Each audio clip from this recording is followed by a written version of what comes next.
Sharma ji, good evening everyone. का हाल चाल बा? बढ़िया, देखो वहां से बात आई बढ़िया। आई एम सो हैप्पी, मैं बहुत खुश हूँ यहाँ पे आके।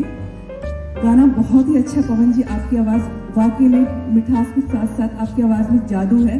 जितनी तारीफ करो आपकी उतनी कम है। सरस्वती का सीधा आशीर्वाद है। और जब भी आपके सॉन्ग आते हैं डेफिनेटली हम लोग रील तो उस पर पक्के से बनाते हैं।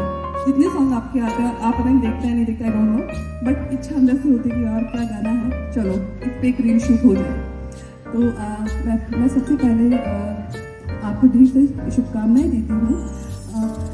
आशिक म्यूजिक, आशिक फिल्म्स को मैं ये बोलना चाहूँगी कि बस ऐसे हिट एल्बम्स आए, मूवीज आए और ऐसे ही बस इंडिया, आउट ऑफ इंडिया सब जगह पे छाए रहे।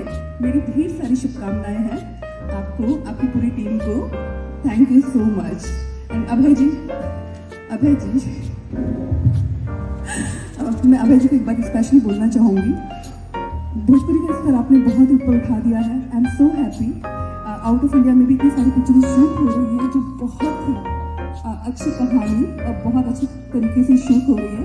तो तहे दिल से आपको भी धन्यवाद कि आप इतनी। पवन जी, अभय जी क्या पूछना चाह रहे हैं? नहीं, सही में बहुत अच्छी पिक्चर आप शूट कर रहे हैं। पवन जी अच्छी, अभय जी आउट ऑफ इंडिया में अच्छी पिक्चरें शूट कर रहे हैं ना, बाहर की जो कहानियाँ बना रहे हैं या भोजपुरी को अपने ऊंचे स्तर तक लेके जा रहे हैं। तो पूछना चाह रहे हैं कि पवन जी से मैं पूछूं कि क्या वाकई में अच्छी मूवियाँ बन रही हैं? क्या वाकई में ही अच्छी मूवी बन रही है?